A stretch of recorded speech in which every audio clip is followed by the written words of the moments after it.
약 30분 동안, 네, 약 30분 동안 진행을 할 거고요. 네, 자, 사람인의 대외 활동입니다. 사람인의 대외 활동. 네, 적지 않은 분들이 이제 뭘 어떻게 적을까라는 것들 이제 많이 질문들 해주시는데, 사실상 대외 활동은 제가 생각하기로는 우선 최소로 3개 정도의 항목은 무조건 적으시는 게 맞습니다. 3개 정도 항목. 네. 화면에 잘 보이시나요? 보이시면은 채팅창에 1번, 안 보이시면 2번을 좀 눌러주시기 바라겠습니다. 1번, 네.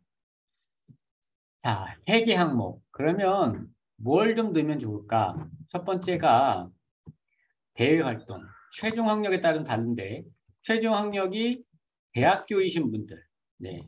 그렇다고 한다면은 분명히 교내 활동이 있을 것입니다. 네. 그런 것들이 동아리 활동이 있을 것이고요. 그 다음에 전공 내 활동이 있습니다. 뭐, 예를 들면은, 뭐라고 할까요? 중앙 동아리라든지 전공 동아리. 네. 그런 것도 있습니다. 학생회 활동. 네. 학생회 활동. 네. 그런 것들을 이제 적으시는 겁니다. 그래서 내가 대학교를 나왔다. 그럼 교내 활동, 동아리, 전공 활동이 나온 거고요. 그 다음에 아르바이트 내용이 나와야 됩니다. 아르바이트 내용. 네.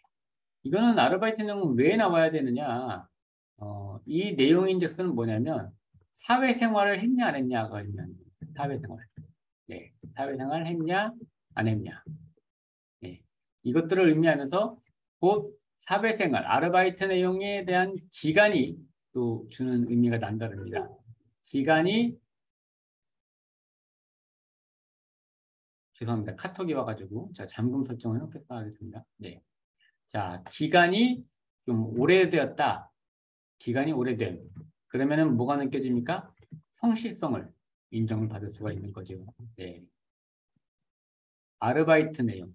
그러니까 한마디로 사회생활 하느냐 안 했냐. 그 다음에 그 경제활동이라고 해서 이제 돈을 벌었나 안 벌었나. 네. 그런 것들을 의미하는 게 바로 아르바이트 내용입니다. 자, 근데 이제 적지 않은 분들이 특히 이제 내가 관련 지원하고자 하는 분야에 관련이 없다라고 해서 안 적으시는 분들이 꽤 많아요. 네. 이런 것들을 안 적으면은 그냥 그 사람은 없는 사람이 되는 거예요. 네. 없는 사람이기 때문에 굳이 채용 담당자가 봤을 때 관련이 없으니까 안 적겠구나 라고 생각을 하는 것이 아니라 그냥 없으니까 없는 사람으로 네, 인식이 되어버리는 겁니다. 그러면 뭐가 생기는가? 경력 공백기도 생기는 거고요. 그 다음에 두 번째가 되게 이불 속에 있는 사람처럼 보여지는 게 바로 그런 대외 활동들입니다. 자, 그럼 사람인 양식에 있어서 활동 구분 선택을 화살표를 눌러보겠습니다. 눌러보면은 이와 같이 교내 활동이 있죠. 네, 교내 활동. 교내 활동은 뭘 의미하는 겁니까? 아까 말씀드린 것처럼 어떤 동아리 활동, 네, 봉사 동아리라든지 아니면 학생회 활동. 제가 아는 분은 이제 학생회 활동을 통해서 총무 역할을 담당하신 분이 계셨었는데 제가 그분한테 한번 물어봤어요. 학생회 활동하면서 이제 예산들을 많이 집행을 한다고 하더라고요. 그래서 스승의 날 그런 거라든지 아니면 이제 오비와의 만남, 졸업생들과의 만남을 주선을 했는데 제가 예산 비용이 대충 어느 정도 들어갑니까? 라고 물어봤더니 그분이 그러는 거예요. 한 몇천 들어간다는 거예요.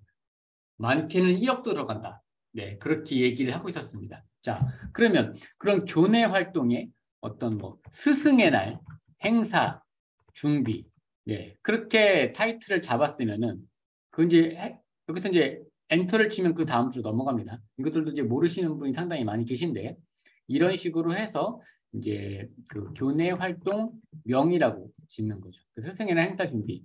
그러면은 이제 거기서 맡은 역할이 뭐냐? 네, 그것이 궁금한 거지 않습니까? 맡은 역할이 뭐냐? 총무 역할을 했다. 네, 총무 역할. 그러면 그런 것들을 얼마간 했냐? 약 2학기 동안 했다. 그래서 1년 동안 준비를 했다. 이렇게 적어 보겠습니다. 그러면 이제 이렇게만 적었을 때 채용 담당자가 당연히 이제 궁금해하는 것들이 뭡니까? 활동 내용이죠. 네, 활동 내용. 네, 그러면은 전반적으로 뭐 오비도 초청을 할 것이고요. 올 수 있는 사람들. 그러면 이제 뭐 직장에 있는 사람들, 직장인들한테 다 연락을 돌려야겠죠. 그 다음에 연락 돌리기. 그 다음에 또 뭘 해야 됩니까? 그 있는 사람들한테는 이제 참여를 해달라라고 또 권면을 해야겠죠. 네. 재학생들한테. 그러면은 재학생들이 무조건 다 잘해줍니까? 잘 못해줘요. 예, 나 바쁘다. 뭐 아르바이트가 있다. 못 간다. 뭐 그런 식으로 해서 이렇게 핑계를 대고 사유를 대고 이제 빼려고 합니다.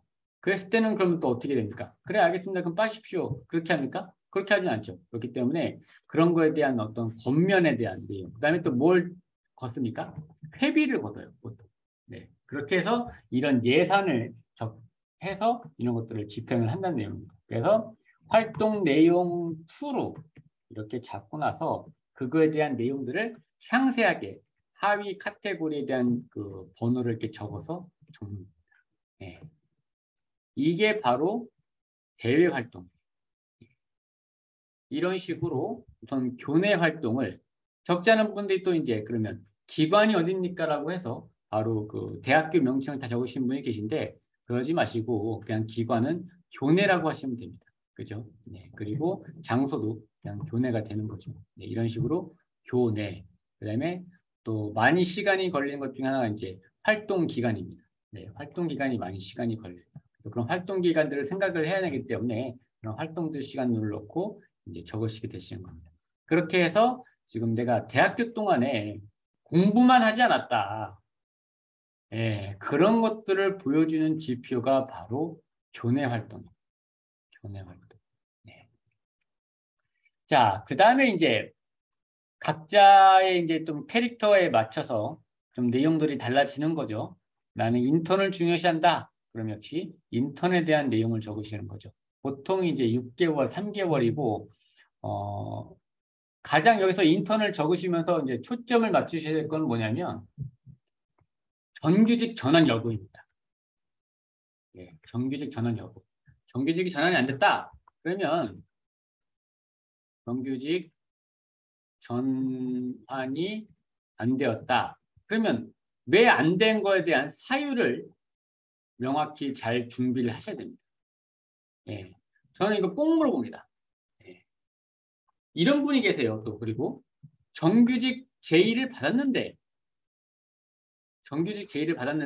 안 갔다. 이러신 분도 계십니다. 그죠? 네. 그러면 정규직 전환을 못 받은 사람과 제의를 받았는데 안 가는 사람 둘 다 안 갔지만 어떤 분이 더 능력 있는 사람으로 여겨집니까? 당연히 정규직 제의를 받은 분이 더 능력 있는 분이 여겨지는 거죠. 네. 그런 것처럼 이런 거에 대한 것들을 상세하게 적으시는 거예요. 그럼 제의를 받았는데 왜 안 갔냐? 그럼 보통 이제 뭐 연봉이 마음에 안 들어서 뭐 직무가 마음에 안 들어서 네, 마음에 안 들어서 이런 식의 이제 이유가 나올 수가 있는 거죠. 네. 정규 전환이 안 됐다. 근데 그게 내 의사가 아니라 회사의 의사로 인해서 정규 전환이 안 됐다. 그러면은 그분은 사실상 그 부서, 그 회사에서 인정을 못 받은 겁니다. 그렇죠? 그러니까 그런 것들을 나중에 잘 적으셔야 되시고 또 명확히 하셔야 되고. 근데 그런 것들 있잖아요. 그 이유나 그런 것들을 잘만 준비를 하면은 그 본인의 어떤 그런 약점이나 그런 것들이 잘 가려질 수가 있습니다. 네. 왜냐? 어디까지나 인턴이기 때문에. 자, 그다음에 이제 뭡니까? 자원봉사. 네. 자원봉사 같은 경우는 이제 딱 활동 구분 명칭만 들었을 때 뭐가 느껴지시나요? 자원봉사. 자원봉사는 딱 느껴졌을 때 이 희생정신, 그죠? 봉사정신, 타인을 생각하는 어떤 배려, 그런 것들이 많이 느껴지는 거 아니겠습니까? 그죠? 네, 그래서 저런 자원봉사 하나를 내가 딱 잘해서 넣었을 때 나에 대한 인성이 그런 것들로 비춰질 수가 있겠구나라고 감안을 해서 적으시면 되십니다. 네.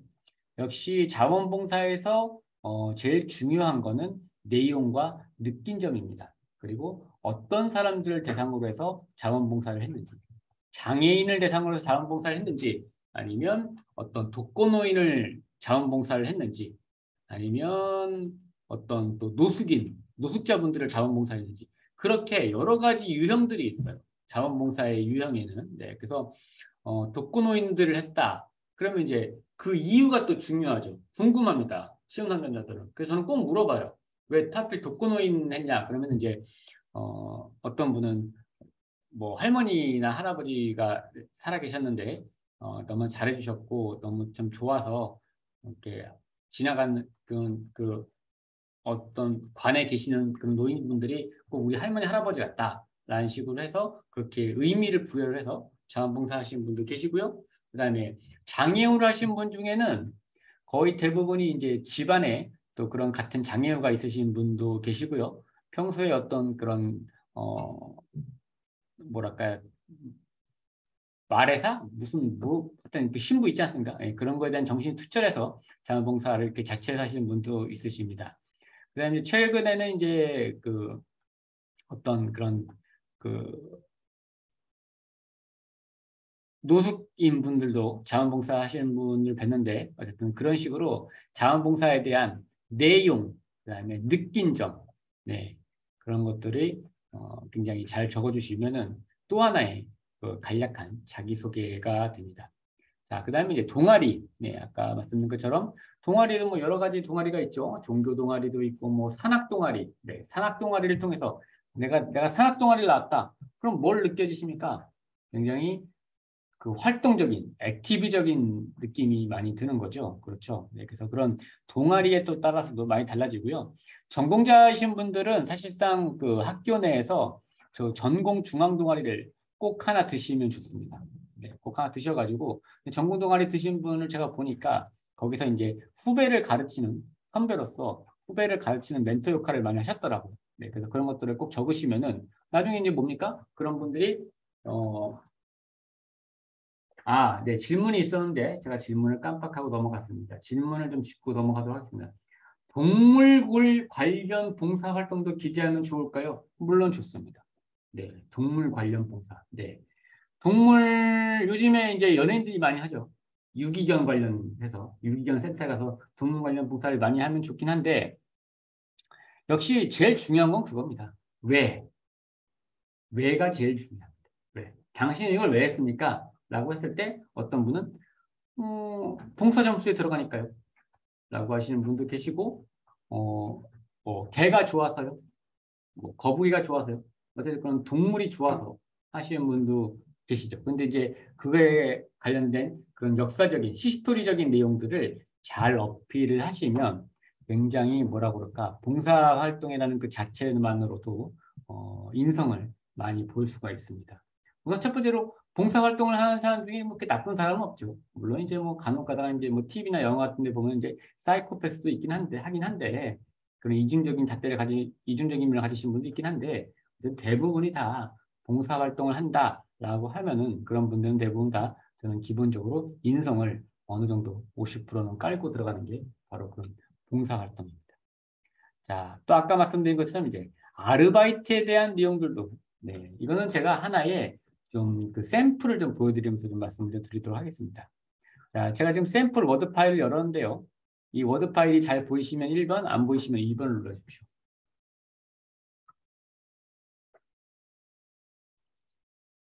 워드 파일이 보이면 1번, 안 보이면 2번. 네. 자, 지금 이제 실제로 이게 제가 이제 끌어냈던 내용입니다. 컨설팅 내용에서 아르바이트를 안 적으셨길래 제가 막 이제 쪼았죠. 아르바이트 뭐 한 거 없냐? 그랬더니 편의점 아르바이트를 적어도 되냐고 물어보더라고요. 그래서 뭐 안 될 게 뭐가 있겠습니까? 그래서 한번 적어보시죠. 라고 해서 편의점 아르바이트만 딱 적었어요. 그렇게만 딱 적고 만 거예요. 당연히 이제 저는 이제 뭘 또 따지냐면은 시간대를 따집니다. 시간대. 예. 이 특히 남성분들 같은 경우는 이 편의점 아르바이트를 야간에 하기가 많이 쉬워요. 왜냐하면 야간에는 여성분들은 거의 못해요. 그렇죠? 예, 다 아시는 것처럼 위험해요. 예, 특히 외지 같은 경우는 정말 위험합니다. 예, 우리가 이제 그 편의점 아르바이트를 야간에 안 가신 분들은 모르겠지만 CCTV에서도 나오는 거 하는 것처럼 정말 그 이런 표현 써서 좀 죄송하긴 한데 모든 인간 군상을 만날 수 있는 데가 바로 아르바이트들이에요. 편의점 특히. 예, 제가 그 얘기를 들었거든요. 아니나 다를까 이분이 야간에 했던 거예요. 근데 그것들을 제가 안 물어보니까 안 적었던 거죠.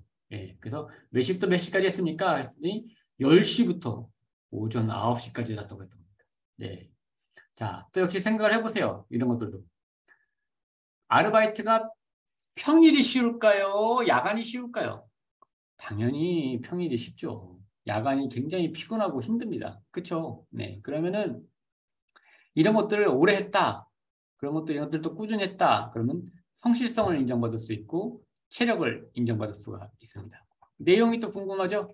손님 응대, 재고 정리, 매장 청소. 사실상 아르바이트 내용이 뭐가 있겠습니까? 뻔하죠. 다 고객 응대 아니면 이제 남성분이니까 재고 정리하면서 매장 청소 요 세 개의 내용으로 아마 거의 약속이 될 거예요. 근데 이게 중요한 게 아니에요. 이제 네. 내용은 이렇게 해서 그래 뭐 이렇게 했다 하고 이제 하는데 비고에 대한 내용을 쓰고 싶어서 위에 세 줄을 넣은 거예요.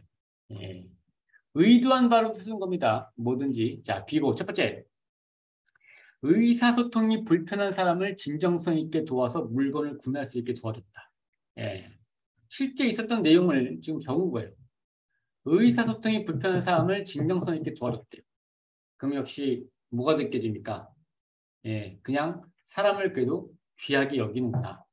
아르바이트만 하면서 사무적으로 하지 않았구나. 인간미가 느껴지는구나. 라고 느껴지게 되는 거죠. 그거에 대해서 역시 저같이 잘 안 믿는 사람은 이거에 대해서 아마 자세하게 물어볼 수도 있습니다. 네. 어떻게 의사소통이 불편한 사람이었어요? 라고 물어보면서 아마 집중적으로 봅니다. 근데 그냥 좁기 적기 위해서 거짓말을 한 사람 같은 경우는 이거에 대해서 잘 대답을 못하는 거죠. 하면서 하면서 뭐 생각이 잘 안 납니다. 그렇게 얘기하겠죠. 그거는 거의 이 내용을 자기가 보기 좋게 적은 내용입니다. 예, 그래서 저 같은 경우는 여기에서 벌써 마이너스 점수를 줍니다. 네. 자, 또 두 번째. 근무 기간 동안에 지각 및 결석을 한 적이 없다라고 했었어요. 그분이. 근데 제가 칭찬을 하면서 그런 얘기를 했었습니다. 아니, 어떻게 지금 기간을 딱 보시면 5개월, 6개월이죠. 5, 6개월 동안 근무하면서 더구나 야간에 하면서 지각이나 결석을 단 한 번도 한 적이 없을까요? 하다못해 뭐 몸이 아픈 적도 없었나요? 뭐 그런 거 물어봤는데 한 적이 한 번도 없었대요. 제가 두 가지 반응이었습니다. 첫 번째, 성실했다. 당연히 그 나오는 그런 반응인 거죠. 두 번째, 아, 독하다. 네, 독하다라는 것들이 제가 또 느낄 수 있는 감정이었습니다. 어떻게 지각 및 결석을 한 번도 한 적이 없을까? 나는 지각 및 결석을 좀 많이 했는데 하다못해 지각이라도 했었는데 네. 그러면서 이제 그거에 대한 의심을 접기 위해서 화살표를 해놓고서 뭘 적었습니까? 사장님이 가게 관리를 전적으로 위임한. 네, 다 실제로 있었던 일을 적은 거예요. 사장님이 이 5, 6개월 동안 지각 및 결석한 적이 없기 때문에 믿고 맡겼대요. 예, 그러면 이제 뭘 느껴지는 겁니까? 또 이 사람이 신뢰할 만한 사람이구나 라고 느껴지는 게 아르바이트 편의점 대외 활동입니다. 네. 우리는 자기소개서에다가 길게 몇 달러씩 몇 줄씩 나는 성실합니다. 나는 뭐 신뢰할 만한 진정성과 신뢰성을 가지고 있습니다. 그렇게 적지 않았어요. 단순히 이 대외 활동에다가 한 두세 줄 정도 적었는데 그게 느껴지는 거예요. 네. 여러분들은 어떠신가요? 이 지금 이거에 대한 이 워드 파일을 보면서 그렇게 느껴지시나요? 아니면 잘 안 믿어지시나요? 안 믿어지시면은 면접을 통해서 파악을 하시면 되시고요. 믿어지시면은 이거에 대해서 플러스 점수를 줘서 면접으로 갈지 말지를 결정하시면 됩니다. 채용 담당자 입장에서. 여러분들이 적는 이 서류, 이력서는 딱 두 갈래 길밖에 없어요. 면접으로 가느냐, 쓰레기통으로 가느냐. 딱 두 갈래 길밖에 없습니다. 그거 말고는 쓰여지는 데는 거의 없습니다. 이력서라는 거. 그렇죠? 네. 서류 전형 다음에 면접 전형이니까. 네. 그러면서 이제 이 사람의 시간 개념에 대해서도 가로를 치고 적었습니다. 제가 인터뷰를 하면서. 타인의 시간도 나의 시간만큼 중요하다고 생각하여서 지각 및 결석을 하지 않는 시간관념을 가진 사람이었어요. 대단하지 않습니까? 저도 이런 시간관념이 없지 않지만 이렇게까지는 못해요. 저는. 그러면서 제가 많이 칭찬을 했던 기억이 납니다. 네. 이 사람의 시간관념은 그러는 거예요. 타인의 시간도 내 시간만큼 중요하다. 그렇기 때문에 지각 및 결석을 절대 하지 않았다. 하지만 이것들이 또 안 좋게 작용을 하면은 남들한테 되게 시간적으로 강박관념을 불러일으킬 수가 있습니다. 그렇지 않겠어요? 그렇죠? 이 사람의 만약에 이런 사람을 친구로 뒀어. 근데 내가 그 나이에 있어서 지각을 하려고 해. 그럼 이 사람이 친구로서 저를 좋게 볼까요? 그런 것들이 바로 이 양면성이라는 겁니다. 양날의 검이라는 거예요. 예. 이런 사람이 자기를 그렇게 잣대를 놓고 자기 자신을 엄격하게 하는 만큼 남한테도 그런 잣대를 들이댈 수가 있어요. 그러면 어떻습니까? 굉장히 또 피곤하죠. 피곤합니다. 저 같은 스타일은 굉장히 피곤해요. 저는 이제 시간 약속을 잘 못 지키는 사람 중에 한 사람인데 굉장히 피곤합니다.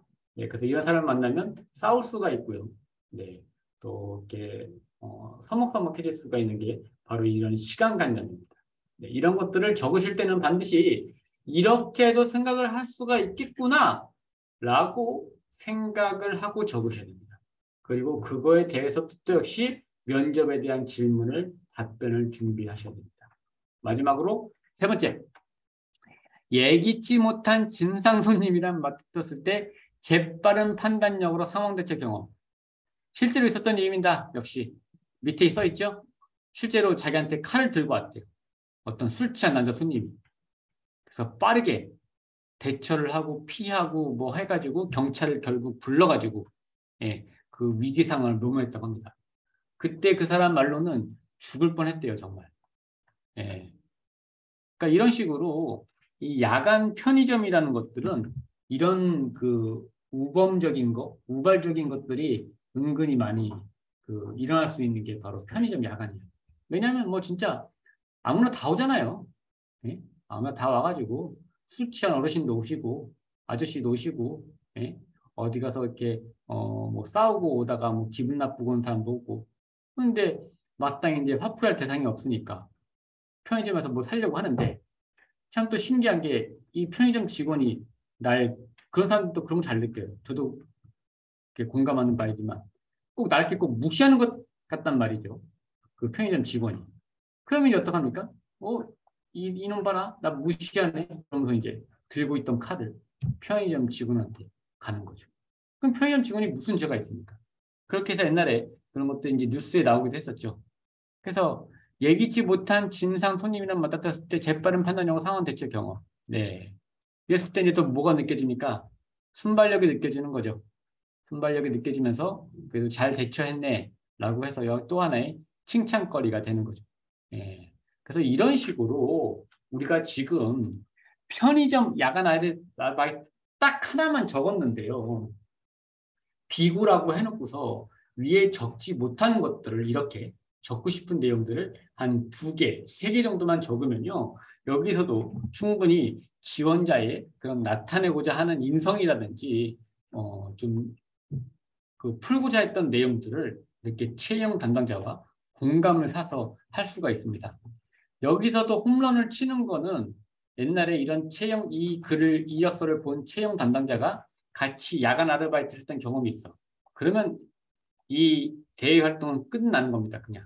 네, 완전 공감을 사면서 무조건 면접에 한번 봐서 한번 이렇게 하고 싶은 게 바로 인지상정입니다. 아시겠나요? 예. 이런 것들을 지금 대부분 다 모르세요. 첫 번째로 뭘 모르시냐면요. 이렇게 줄바꿈이 되는지도 몰라요. 이렇게. 한 줄만 적을 수 있지 않은데 엔터를 치니까 이렇게 줄바꿈이 되면서 여러 내용을 적을 수 있네요. 네. 모릅니다. 그래서 이것들을 그대로 카피를 해서 딱 여기다가 붙여놓고 됩니다. 이런 식으로 된단 말이죠. 네. 아시겠죠? 그래서 결론적으로 이렇게 죽을 뻔한 경험을 네? 지각과 결석 없이 5, 6개월 동안 돈 받으면서 그것도 야간에 몸이 피곤할 그 시간에 야간에 꿋꿋이 정말 했다라는 거는 저는 정말 크게 사고 싶어요. 여러분 어떠신가요? 이 이력서를 보면서 예. 전제하에 이 이력서가 진짜라는 전제하에 어떻습니까? 면접을 볼 것입니까? 아니면 쓰레기통으로 갈 것입니까? 그거는 역시 채용 담당자 입장에서 여러분의 몫이기도 합니다. 자, 오늘 이렇게 해서 또 역시 간단하게 대외 활동면에 대해서 알아보았습니다. 그 밑에 쪽으로도 뭐 사회 활동, 수행 과제, 해외 연수, 교육 이수 내용 이런 것들이 있죠. 네. 대외 활동, 자기소개서, 자기가 적고자 하는 바를 의도를 내서 이렇게 적는 겁니다. 그래서 나의 이런 글들을 통해서 나를 이렇게 느껴줘 라고 채용 담당자한테 지금 서류상으로 계속 어필을 하고 있는 겁니다. 이런 식으로 적으시면은 채용 담당자도 사람인지라 그렇게 느껴질 것이고요. 그거에 대해서 좋은 점수를 줄 것이라고 저는 확신합니다. 저는 이런 식으로 대외 활동을 최소 우리가 사회생활을 준비하는 취준생 26, 27살의 입장에서 3개 정도 이상은 무조건 나와야 된다. 저는 그렇게 보여지고 있습니다. 자, 오늘 매주 수요일마다 진행하는 오픈 취업 강의 이력서 작성법 대외 활동 편이었습니다. 다음 주에는 자격증 어학 수상 내용, 옆에 있는 자격증 어학 수상 내용과 보유기술 및 능력 이렇게 역시 또 하나로 묶어서 가보면서 다 어느 정도 이력서를 다 끝냈을 때 이제 구체적으로 자기소개서 작성법과 면접에 대해서 말씀을 드리도록 하겠습니다. 네. 또 하나의 자기소개 대외 활동이었습니다. 오늘 오픈 취업 강의 여기서 마치도록 하겠습니다. 고생하셨습니다.